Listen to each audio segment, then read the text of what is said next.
하겠습니다. 출애굽기 2장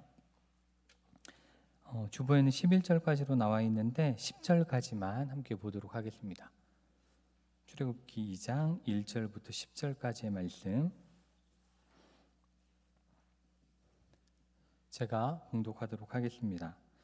레위 가족 중 한 사람이 가서 레위 여자에게 장가들어 그 여자가 임신하여 아들을 낳으니 그가 잘생긴 것을 보고 석 달 동안 그를 숨겼으나 더 숨길 수 없게 되매 그를 위하여 갈대 상자를 가져다가 역청과 나무진을 칠하고 아기를 거기 담아 나일 강가 갈대 사이에 두고 그의 누이가 어떻게 되는지를 알려고 멀리 섰더니 바로의 딸이 목욕하러 나일 강으로 내려오고 시녀들은 나일 강가를 거닐 때에 그가 갈대 사이에 상자를 보고 시녀를 보내어 가져다가 열고 그 아기를 보니 아기가 우는지라 그가 그를 불쌍히 여겨 이르되 이는 히브리 사람의 아기로다.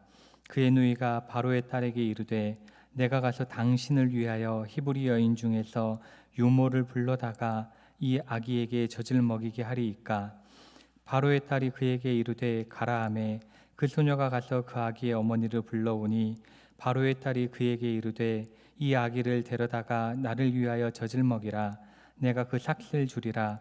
여인이 아기를 데려다가 젖을 먹이더니 그 아기가 자라매 바로의 딸에게로 데려가니 그가 그의 아들이 되니라. 그가 그의 이름을 모세라 하여 이르되 이는 내가 그를 물에서 건져내었음이라 하였더라. 아멘. 우리가 출애굽기 말씀을 함께 살펴보고 있습니다. 우리가 창세기에서 봤던 것처럼 이스라엘 백성들은 원래 가나안 땅에 정착을 하고 살아가다가 큰 가뭄으로 인해서 애굽으로 내려가게 되죠. 그리고 요셉으로 인해서 애굽 땅에 이렇게 정착할 수 있는 고센이라는 지역을 받게 되고 그곳에서 잘 지내게 됩니다. 그리고 그로부터 350년쯤 후에 이제 애굽 땅에 또 왕조가 바뀌게 되고 그러면서 이제 이스라엘 백성들이 고난을 받게 되고 그러면서 이제 그들의 부르짖음, 아픔에 대해서 하나님께서 구원하시는 이야기 그리고 엑소도스가 다른 길을 이야기한다고 말씀드렸던 것처럼 이제 애굽 사람들이 가는 그 길이 아닌 하나님이 원하시고 가라 하시는 그 길을 가는 이스라엘 백성의 이야기에 대해서 우리가 함께 이야기를 나누고 있습니다. 그런데 하나님께서는 이렇게 친히 나타나셔서 하나님의 일들을 친히 보여주시고 친히 그 모든 일들을 해나가실 수도 있어요. 그런데 하나님께서는 그렇게 하지 않으시고 사람을 세우시죠. 그런 다음에 사람을 통해서 그 사람의 삶을 통해서 그 모든 일들을 해나가는 것을 우리가 발견을 하게 됩니다. 그런데 이러한 사람에 대한 이야기를 할 때 좀 아쉬운 점들을 우리가 생각을 하게 되는데 저는 우리 교회가 사람에게 집중하지 못하는 것들에 대해서 생각을 하게 됩니다. 이렇게 어떠한 사람에 대한 이야기를 성경에서 읽을 때마다 사람에게 집중하지 못하고 사람에게 초점을 맞추지 못하는 교회의 모습들을 좀 이렇게 돌아보게 되는 것 같아요. 교회를 보면은 대체적으로 조직을 굉장히 중요하게 생각을 합니다. 조직이나 체계 혹은 시간 혹은 장소, 건물 이러한 것들을 굉장히 중요하게 생각을 해요. 그렇지만 그러한 것들은 크게 하나님 나라의 일에 있어서 중요한 것들이 아니죠. 왜냐하면 하나님께서는 건물을 통해서 일하시는 것도 아니고 어떠한 조직을 통해 일하시는 것도 아니고 오로지 누굴 통해 일하시냐면 하나님의 뜻대로 살아가고자 열심히 노력하는 사람들을 통해서 일하기 때문에 그렇습니다. 그런데 교회에서 보면 항상 재정이나 예산의 사용을 봐도 그렇고 모든 일들을 꾸려나갈 때도 보고 이렇게 보면은 사람에게 집중하지 않는다라는 생각을 할 때가 굉장히 많이 있습니다. 어떠한 건물을 뭔가 더 좋게 만들기 위해서 돈을 투자하기 위해서 사람에게 써야 될 돈들을 아껴두고 더 쓰지 않으려 하고 그것들에 대해서 쓰는 것을 낭비라 생각하는 경우들을 우리가 종종 발견을 하게 됩니다. 또 사람에 대해서 이야기를 할 때는 어떠한 사람, 이러한 사람에게 관심을 두기보다는 숫자, 몇 명이 왔는가, 몇 명이 참석했는가, 인원이 얼마인가, 그 교회가 몇 명의 사람이 모이고 있는가 이러한 것들로 사람을 판단하고 그걸 가지고 교회를 판단하는 그러한 모습들을 보게 되면서 교회가 좀 뭔가 핵심을 놓치고 있는 것이 아닌가라는 생각을 하게 됩니다. 그렇지만 하나님께서는 사람을 세우시고 그 사람을 하나님의 뜻대로 만들어 가시고 그래서 그 사람을 통하여서 일하시는 그것이 하나님의 방식인 거죠. 그렇기 때문에 오늘 말씀에서도 보면 이렇게 이스라엘 백성들이 굉장히 어렵고 힘든 때에, 힘든 시기에 2장의 첫 이야기가 뭐냐면 사람이 태어나는 이야기로 시작을 하는 걸 우리가 발견을 하게 되는 겁니다. 오늘 말씀에 처음에 보면은 이 레위 가족 중 한 사람이 가서 레위 여자에게 장가를 들었다, 이러한 이야기로 시작을 합니다. 이 레위 가족에 대한 이야기를 서론적으로 먼저 간단하게 좀 설명을 드리면, 이 레위는 야곱의 12아들 중에 몇 번째 아들일까요? 세 번째 아들입니다.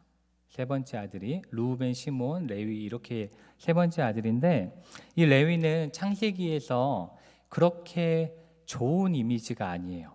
그리고 야곱이 이제 자녀들을 위해서 이렇게 유언을 남기는 내용이 이 창세기 49장에 나오는데, 거기서 둘째인 시므온과 셋째인 레위는 좀 안 좋은 이야기를 듣습니다. 제가 한번 읽어드릴게요. 창세기 49장 5절부터 7절까지 이렇게 이야기하고 있어요. 야곱이 이제 유언과 같은 이야기를 하는 건데, 시므온과 레위는 형제요, 그들의 칼은 폭력의 도구로다. 내 혼아 그들의 모의에 상관하지 말지어다. 내 영광아 그들의 집회에 참여하지 말지어다. 그들이 그들의 분노대로 사람을 죽이고 그들의 혈기대로 소의 발목 힘줄을 끊었음이로다. 그 노여움이 혹독하니 저주를 받을 것이요 분기가 맹렬하니 저주를 받을 것이라. 내가 그들을 야곱 중에서 나누며 이스라엘 중에서 흩트리로다. 이렇게 이야기를 하고 있습니다.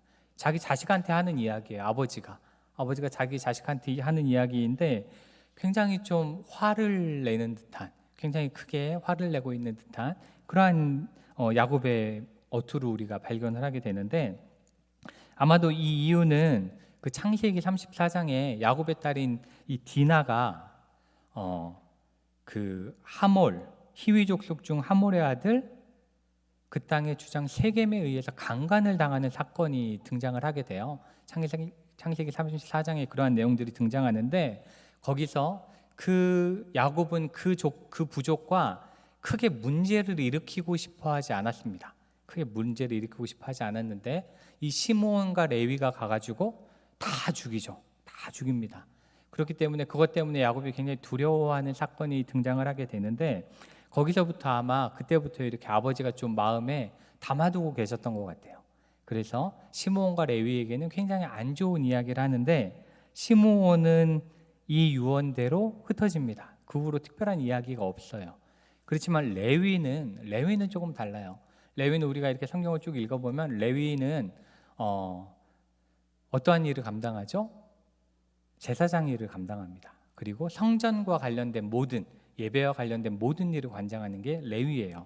어쨌든 레위에 대한 이러한 간단한 제가 소개를 드렸는데, 이러한 레위 가족 중에 한 사람이 레위 여인과 같이 결혼을 하게 된 겁니다.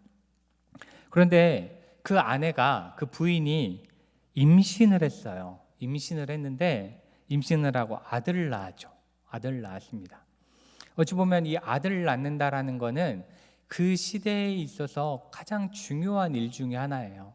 아들을 낳는다는 건 어찌 보면 고대 사회에서 아들을 낳는다는 건 가장 큰 기쁨이죠. 너무나 좋은 일입니다. 왜냐하면 아들은 경제권과 같은 거예요. 그 아들이 일을 해서 무언가 생산물을 낳아야 내가 잘 살 수 있기 때문에 자식은 많으면 많을수록 좋은, 특히나 딸보다는 아들은 많으면 많을수록 좋은, 우리 딸들을, 지금의 딸들을 이야기하는 게 아니라 그 당시 아들들은 그러했다라는 겁니다. 딸들은 그렇게 중요하게 생각하지 않았어요. 그런데 여기서 아들을 낳았는데 문제는 지금 이 아들이 낳아진 상황, 지금의 상황은 좋아할 수만 없는 상황인 거죠. 이게 막 잔치를 해야 되는 상황인데 좋아할 수 없는 상황이에요. 왜냐하면 우리가 1장에서 봤던 것처럼 이 아들을 낳으면 어떻게 해야 돼요? 아들을 낳으면 강에다가 던져버려야 돼요. 죽여버려야 되는 거예요. 아들을 살려두면 안 되는 거죠. 그런데 아들을 낳았으니 얼마나 마음이 불안하고 걱정이 됐겠어요. 이걸 버려야 되는지 죽여야 되는지 살려야 되는지 이것에 대해서 고민을 할 수밖에 없는 거죠. 그런데 보면은 그 아들을 살려놓습니다. 이 뒤에 보면 석 달 동안 그를 숨겼다 이렇게 이야기하고 있어요. 저번 주에 말씀드렸던 것처럼 왕의 명령, 왕이 죽이라고 한 거예요. 왕의 명령이면 지키면 내가 살고 어기면 나와 모든 가족이 죽게 되는 그러한 명령인 거죠. 그런데 여기서 보면은 살려놔요. 살려놓는데 그 이유에 대해서 이렇게 이야기합니다. 그가 잘생긴 것을 보고 이렇게 이야기를 해요. 그가 잘생겼기 때문에 그를 살려둔 거예요. 아마 우리 청년부 중에 한 명이 태어났으면 죽임을 당했을 것 같아.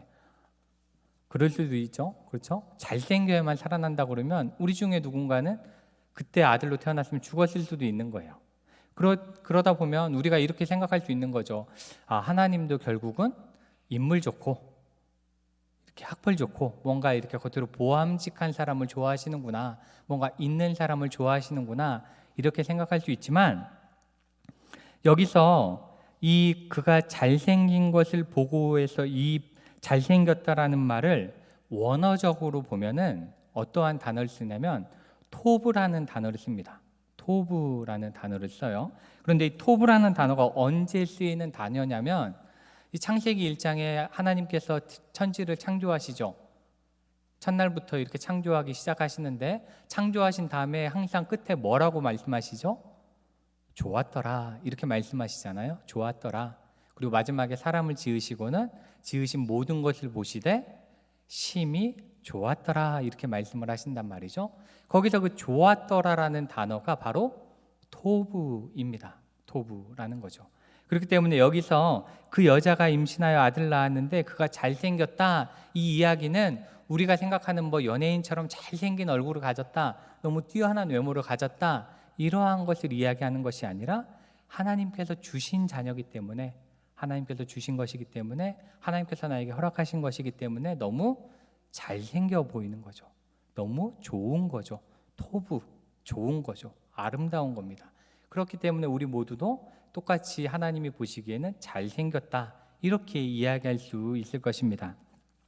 그래서 이렇게 잘생긴 것을 보고 그를 석 달 동안 숨깁니다. 석 달 동안 숨기는데 이 석 달쯤 지나면 이 우리가 100일쯤 이렇게 아이를, 청년들은 안 키워봤지만 100일쯤 지나면 아기들이 목소리도 굉장히 우렁차고 이제 밥을 먹기 시작하니까 이 이유식을 시작하고 하다 보니까 이제 뭔가 분주해요. 번잡해. 그러다 보니까 아이를 숨겨놓고 얌전하게 키우기가 너무 힘이 드는 거예요. 너무 힘이 드는 시기가 이제 닥치게 된 거죠. 그러니까 3절에 보시면 더 숨길 수가 없게 되는 상황에서 그 아기를 위해서 부모가 어떠한 행동을 하게 되냐면 갈대 상자를 가져옵니다. 갈대 상자를 가져다가 역청과 나무진을 칠했다. 그것은 옆에 이렇게 무너지지 않게 이렇게 잘 칠한 거죠. 물이 새지 않게 잘 칠한 다음에 그 갈대 상자를 가지고 아기를 그 안에 담아가지고 나일강과 갈대 상자 사이에 두는 모습이 등장을 하게 됩니다. 우리도 너무나 잘 아는 이야기이죠. 그런데 여기서 이 갈대 상자를 의미하는 단어가 바로 테바입니다. 테바인데 이 테바라는 단어가 성경 창세기 어디에 등장하냐면 노아의 방주에 등장을 하게 됩니다. 노아의 방주가 테바예요. 이 갈대 상자도 테바죠. 노아의 방주는 매우 거대한 테바고 지금 이 모세가 이 아기가 담겨져 있는 것은 아주 작은 테바입니다. 그런데 이 테바라는 것, 이 방주라는 것은 이 어떠한 의미를 가지고 있는 거냐면 이 방주는 우리가 잘 아는 것처럼 돛이 없어요. 그리고 노도 없죠. 그리고 방향을 전환하는 키도 없습니다. 그러면은 이 방주는 어떠한 역할을 하는 거예요? 그냥 둥둥 떠다니는 거예요. 뭔가 그 안에 탄 사람들이 뭔가 방향을 바꾸기 위해 노력하거나 어떻게 한다고 해서 그 가는 길이 바뀌지 않아요. 그냥 그 자체가 그냥 물이 흐르는 대로 가는 대로 떠다닐 수밖에 없는 것.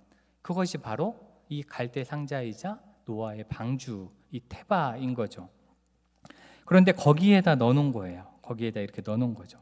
여기서 이것이 무엇을 의미하냐면 이 노아의 방주와 같이 이 테바, 이 갈대 상자는 오로지 부모의 마음대로, 부모가 놔뒀다고 해서 부모가 이렇게 조정할 수 있나요? 가는 길을? 그렇게 할 수 없어요.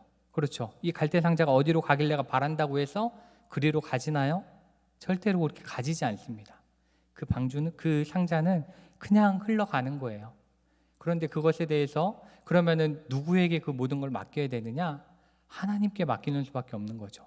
그 아이를 온전히 맡기는 거예요. 갈대 상자에 넣어서 그 강에 놓음으로써 이제부터는 내가 이 아이를 어떻게 하겠다, 내가 어떻게 만들어 가겠다, 이러한 것이 아니라 오로지 하나님이 살려주시면 사는 것이고, 오로지 하나님이 어딘가로 보내주시면 가는 것이고, 오로지 하나님께서 함께 하셔야만 그 아이가 존재할 수 있다는 것을 이야기해주고 있습니다. 이 말씀을 통해서 우리는 우리의 삶을 좀 바라보게 됩니다. 그리고 우리 자녀를 가지고 계신 부모들에게는 그 자녀에 대한 우리의 관점에 대해서 바라보게 됩니다. 어찌 보면 우리는 항상 내 삶을 내 욕망대로, 내가 바라는 대로 살아가기를 원합니다. 그리고 기도할 때도 항상 그렇게 기도를 하죠. 나는 이걸 하고 싶습니다. 이걸 할 수 있게 해주십시오. 내가 이렇게 가야겠습니다. 이거를 도와주십시오. 이렇게 기도를 합니다. 내 자녀가 이것이 되었으면 좋겠습니다. 그러니 이렇게 만들어 주십시오. 이렇게 기도를 하는 게 우리의 대체적인 기도입니다. 그렇지만 어찌 보면 하나님께서 우리에게 바라시는 건 우리의 삶도 내가 원하는 것을 정하고 그거를 하나님이 도와주셔서 이루게 하시는 것이 아니라 하나님이 나를 이끄셔서, 하나님이 나에게 지혜를 주시고 하나님이 나에게 길을 보여주셔서 내 길을 가게 되는 것, 그것이 어찌 보면 하나님께서 참으로 원하시는 우리의 삶이다라는 것을 우리가 깨닫게 됩니다. 또한 우리의 자녀에 대해서도 똑같죠. 우리는 우리의 자녀를 내가 원하는 대로 만들어 가려고 굉장히 노력해요. 그렇지만 어찌 보면 하나님께서 원하시는 건 이 하나님이 이끌어가는 그 테바와 같이 하나님이 이끄시는 대로 이 아이가 가기를 위해서, 정말 하나님이 인도해 주시기 위해서 기도하는 것이 정말 우리의 신앙의 모습이어야 되지 않는가라는 것을 이 말씀을 통해서 보게 됩니다. 그리고 그렇게 될 때에, 그렇게 하나님 앞에 온전히 내맡길 때 하나님이 도대체 어떻게 놀라운 역사들을 이루시는가가 이제 뒤의 이야기에서 나오게 돼요. 그거를 증명해내시는 것이 이제 등장을 하게 됩니다. 보면 나일 강가에 이렇게 그 갈대 상자를 놔뒀잖아요. 그랬더니 이 누이가 한번 이제 어떻게 되는지 한번 찾아가 본 거예요. 따라가 본 거예요. 그런데 보니까 5절에 보면 바로의 딸이 목욕하러 나일강으로 내려왔다라고 되어 있습니다. 그리고 시녀들도 강가를 거닐고 있었습니다. 보면은 우리가 이집트 문명에 대해서 보면은 이집트 문명은 너무나 화려했어요. 그죠? 우리가 지금 역사적인 유물들만 놓고 봐도 너무나 화려하고 너무나 대단했습니다. 그런데 굳이 바로의 딸이 물을 길어다가 왕궁에서 씻으면 돼요. 근데 이날따라 목욕하러 나일강까지 나온 거예요. 굳이 공주가 위험을 무릅쓰고 강가에 나올 이유가 없는데 강가에 나오게 된 거죠. 그리고 시녀들과 함께 거닐고 있는데 시녀들도 있죠. 그리고 공주도 있습니다. 그런데 이 아기가 된 상자를 누가 보느냐? 보면은 5절 중간에 보면은 나일 강가를 거닐 때에 그가 갈대 사이에 상자를 봤다, 이렇게 이야기를 하고 있어요. 시녀들이 먼저 가서, 제가 그 조치원에 있을 때 그때 세종시가 처음 생기고 이제 청사가 생겨가지고 국무총리가 예배를 드리러 왔어요. 매주 예배를 드리러 왔는데 예배를 드리러 오기 한 2시간 전에 보좌관들이 먼저 옵니다. 경찰과 보좌관들이 와가지고 주변을 싹 수색하고 주변에 있는 차들을 다 치우게 해요. 차를 못 대게 해요. 교회 앞에 차를 못 대게 하고 거기서 지키고 있습니다. 그리고 다 살펴봐요. 뭔가 안전한가 다 살펴보고 그 다음에 총리의 차가 와서 예배를 드리고 와서 떠나면 그 후에 다 마무리를 하고 그 다음에 이제 보좌관들이 떠나게 되는 걸 제가 봤는데 이 똑같은 거죠. 시녀들도 먼저 와서 다 혹시 공주님을 해하려는 사람은 없는지, 이 공주님이 혹시 뭐 다치게 될 만한 물건 없는지 살펴보게 되어져 있는데, 만약 그 시녀들이 먼저 이 상자를 봤다라고 생각을 해봅시다. 그럼 어떻게 했겠어요? 치워버렸겠죠. 아니 이거 왕이 이야기한 히브리 자손인데, 이스라엘 자손인데 이거 치워야지, 빨리 없애야지, 화를 없애야지, 이렇게 했을 건데, 그 많은 시녀들을 놔두고 누가 봐요? 바로의 딸이 본 거예요. 그 상자를 보게 된 거예요. 그런 다음에 그 시녀를 보내어 가져오게 합니다. 원래 시녀가 먼저 봤으면 버렸을 건데 공주가 시키니까 어쩔 수 없이 가지고 온 거죠. 그 상자를 가지고 오죠. 그런 다음에 이제 상자를 열었는데 그 아기를 보니까 때마침 아기가 울기 시작하는 거예요. 이게 그냥 멀뚱멀뚱 있는 아기 같으면 좀 정이 덜 갈 수 있는데, 아기가 너무 불쌍하게 우니까 이 공주가 볼 때는 너무 안쓰러운 거예요. 안쓰러워서 6절에 보면 그가 그를 불쌍히 여겼다, 이렇게 이야기하고 있습니다. 그러면서 이는 히브리 사람의 아기로다. 이 바로의 딸은 바로랑 같이 사는 사람이에요. 그죠? 부모 부녀 관계잖아요. 그러면은 아버지의 뜻이 뭔지 정확하게 알 거예요. 그렇지만 하나님이 주시는 그 연민의 마음이 더 크니까 그 아기를 함부로 죽이지 못하는 거예요. 시녀에게 맡기지도 못하는 거죠. 그러면서 이 아기에게 불쌍한 그 연민을 갖게 되니까 그때 그의 이 누이가 등장을 하게 됩니다. 모세의 누이죠.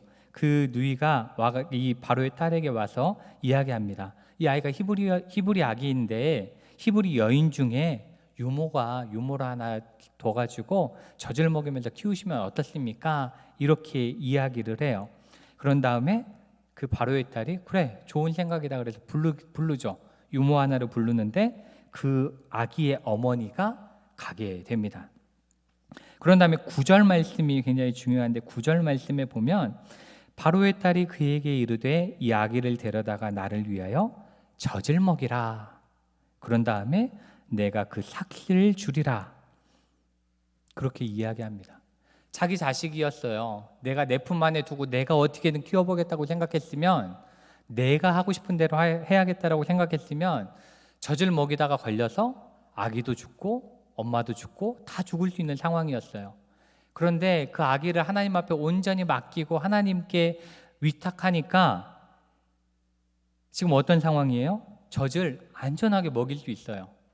왜냐? 바로의 딸이 허용했기 때문에, 허락했기 때문에 그래요. 그뿐 아니라 내 자식 키우는데 내 돈 들여 키우는 게 아니라 여기 보면은 공주가 뭐라고 그래요? 내가 그 삭슬 주리라. 공주에게 돈을 받고 내 자식을 키우는 거예요. 그냥 내 자식인데 안전하게, 심지어 돈까지 받으면서 키울 수 있도록 하나님이 인도해 주신 거죠.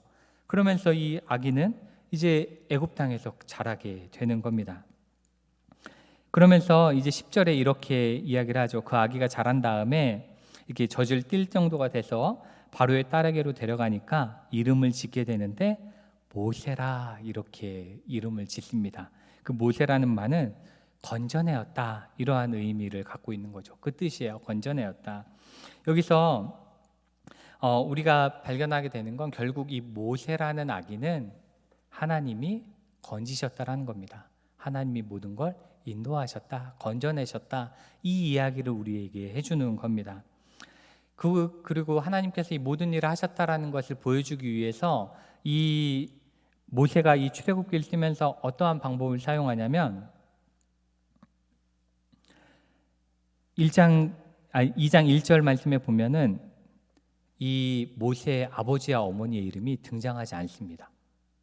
그죠? 1절에 보시면 뭐라고 그러냐면 레위 가족 중 한 사람이 레위 여인을 만났다. 모세가 자기 아버지 어머니 이름 몰랐겠어요? 당연히 알고 뒤에 나와요. 그렇죠? 아므람과 요게벳이라는 이름이 등장을 합니다. 그런데 그렇게 하지 아니하고 레위 사람이 레위 여인을 만났다. 그리고 누이 미리암의 이야기도 미리암이 이렇게 이야기하지 않습니다. 그의 누이가 이렇게 표현을 해요. 그 말을 함으로써 그 아므람과 요게벳 미리암이 한 일이 아니라 이 모든 구원의 역사, 죽을 수밖에 없었던 히브리 아들이 이렇게 바로의 공주에 의해서 키워질 수 있는 이 은혜의 역사들은 오로지 누가 했다라는 거예요? 하나님이 하셨다라는 것을 이 말씀을 통해서 알려주고 있는 겁니다.